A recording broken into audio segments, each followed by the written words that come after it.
Hello दोस्तों, आज हम चिनाब ब्रिज के बारे में जानेंगे जो दुनिया का सबसे ऊंचा ब्रिज है।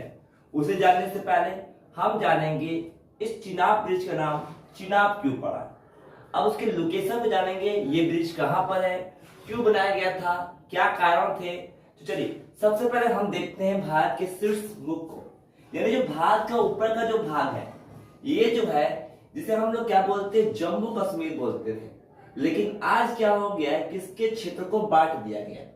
अब केवल ये इलाका हमारा क्या है, जम्मू कश्मीर है, और ये जो है ये है लद्दाख, और जो ऊपर का भाग है ये वाला, ये है पीओके, पाकिस्तान ऑक्युपाइड कश्मीर। समझिएगा, आखिर मैप को समझिएगा। क्या होता है कि ये है हमारा जम्मू कश्मीर, ये है लद्दाख, और ये क्या है, पीओके है, जिस पर पाकिस्तान ने कब्जा कर लिया है। हमारा देश आजाद कब हुआ था? 15 अगस्त 1947 को।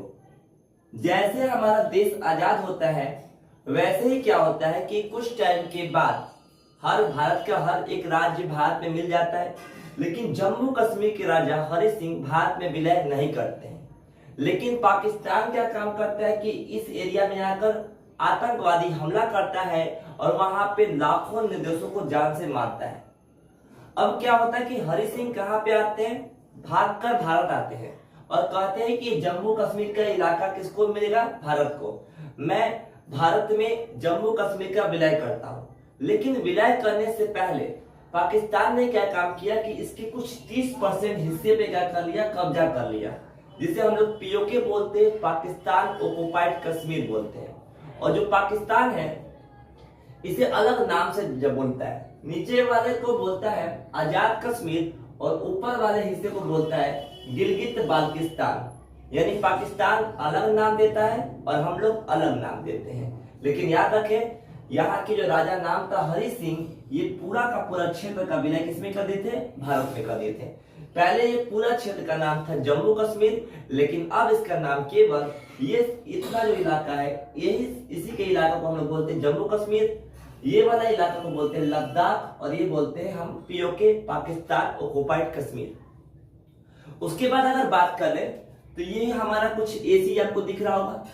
1962 में क्या होता है, चाइना जो है हम पे कब्जा करता है, हम पे हमला करता है, और भारत को युद्ध में क्या काम करता है, युद्ध तो करता है और भारत के 10% हिस्सा पे क्या करता है, कब्जा कर लेता है। तो ये ऑक्साइड चीन बोलते हैं। चलिए अब जानेंगे चिनाब ब्रिज है क्या और इसका नाम चिनाब क्यों पड़ा। आखिर कोई बात होगा तभी तो उसका नाम चिनाब पड़ा। तो समझिए चिनाब क्यों पड़ता है। हिमाचल प्रदेश से दो नदी निकलता है, दो नदी का नाम अलग अलग है। एक नदी का नाम है आपका चंद्रा, एक नदी का नाम है चंद्रा, और एक नदी का नाम है भागा। ये दोनों नदी क्या होता है कि जाकर आपस में मिलता है और उसका नाम क्या पड़ता है, अब चिनाब। ये चिनाब नदी हिमाचल प्रदेश से निकलता है। आपको पता होना चाहिए, चिनाब नदी आगे चंद्रा और भागा, ये दो नदी से मिलने के बाद तब जाकर इसका नाम चिनाब पड़ता है। और कहां से निकलता है, हिमाचल प्रदेश से। हिमाचल प्रदेश से निकलने के बाद ये जम्मू कश्मीर होते हुए पाकिस्तान में जाकर क्या होता है, सिंधु नदी में मिल जाता है। अब यहाँ पे एक नदी निकलता है चीन में, गौर करिएगा, चीन से एक नदी निकलता है और उस जगह का नाम है सिकुआन ग्लेशियर। यहाँ पे एक ग्लेशियर है, बर्फ का पहाड़ है, उस पहाड़ का नाम है सिकुआन ग्लेशियर, और वहां से निकलता है सिंधु नदी, जो भारत के लद्दाख, चाइना से लद्दाख होते हुए पाकिस्तान के पीओके होते हुए और उसके बाद धीरे धीरे आकर अरब सागर में जाकर गिरता है। सिंधु नदी की जो लंबाई है 3200 किलोमीटर है। आपको याद होना चाहिए, सिंधु नदी चीन से निकलता है, उसके बाद भारत में प्रवेश करता है, उसके बाद पीओके में जाता है। पीओके पाकिस्तान के द्वारा गैर कानूनी रूप से भारत पे जो कब्जा का क्षेत्र है उसी को पीओके बोलते हैं, और उसके बाद ये पाकिस्तान में प्रवेश करता है और करने के बाद कहाँ गिरता है, अरब सागर में। उसके बाद अगर हम बात करें चंद्रा और भागा, जो दो नदी था आपस में क्या जब मिलता है इसका नाम क्या होता है, चिनाब। और चिनाब नदी जम्मू कश्मीर होते हुए जाता है पाकिस्तान में और जाकर सिंधु नदी में मिल जाता है। अच्छा, इसकी लंबाई की बात करें तो 1180 किलोमीटर है, यानी चिनाब नदी की बात करें तो चिनाब नदी की जो पूरी लंबाई है 1180 किलोमीटर लंबा ये नदी है। चलिए अब बात करते हैं जम्मू एंड कश्मीर को। तो जम्मू एंड कश्मीर में ये वाला जो इलाका है जिसे हम लोग जम्मू बोलते हैं और ऊपर वाला बोलते हैं श्रीनगर। आपको एक बात मालूम होनी चाहिए कि जम्मू एंड कश्मीर में अगर ठंड की राजधानी, जम्मू कश्मीर में दो राजधानी है। जम्मू कश्मीर में अगर ठंड की राजधानी पूछेंगे तो क्या बोलेंगे? जम्मू। और गर्मी के दिनों की बात करें कि वहां की राजधानी क्या है तो क्या बोलेंगे? श्रीनगर। यानी वहां पे दो राजधानी है जो मौसम बदलने के साथ साथ क्या होती है? बदलती है। एक बात और है, लद्दाख भी यूनियन टेरिटरी है, जम्मू एंड कश्मीर भी यूनियन टेरिटरी है। यूनियन टेरिटरी का मतलब होता है केंद्र शासित प्रदेश, यानी लद्दाख हो या हो आपका जम्मू कश्मीर, दोनों यूनियन टेरिटरी है। अब क्या होता है कि यहां से यहां तक यानी जम्मू से श्रीनगर के बीच, अगर जम्मू से अगर श्रीनगर जाते हैं तो बीच में एक नदी पड़ता है। कौन नदी पड़ता है? चिनाब नदी। अब चिनाब नदी को पार कर पाना बहुत मुश्किल होता है। इस नदी को पार करने के लिए ही एक ब्रिज का निर्माण किया गया है। उस ब्रिज का नाम है चिनाब रेल ब्रिज। ये जो ब्रिज है वह एक प्रकार का रेल ब्रिज है जो कि बनाया गया है। और इसकी लंबाई की बात करें तो इसकी जो लंबाई है, इसकी ऊंचाई है, इसकी ऊंचाई की बात करें तो 359 मीटर है। अब यहां पे बात करते हैं, यह रेल पुल चिनाब नदी पर बनाया गया है। यह पुल उधमपुर, श्रीनगर, बारामूला के रेल लाइन का भाग है। चलिए समझिएगा, ये केवल चिनाब जो ब्रिज है, ये चिनाब ब्रिज पूरा तौर पे यहां से यहां तक को जोड़ने का कार्य करता है, लेकिन चिनाब ब्रिज केवल यहीं तक है। इसका मतलब ऊपर के भाग में चिनाब ब्रिज नहीं है, बल्कि अलग अलग सीक्वेंस में पटरी बिछाया गया है। केवल उस नदी को पार करने के लिए, दो पहाड़ों के बीच में नदियों को पार करने के लिए एक विशाल चिनाब ब्रिज बनाया गया है जो चिनाब नदी पर है।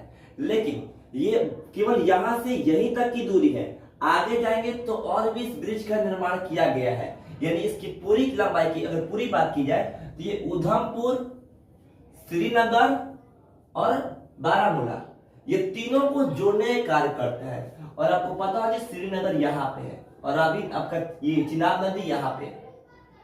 यानी अगर कह सकते हैं तो जम्मू से श्रीनगर को जोड़ने के लिए एक जो रेल का निर्माण किया गया था, उसके बीच में एक नदी के ऊपर पड़ने वाले जो ब्रिज है उसी का नाम है चिनाब ब्रिज।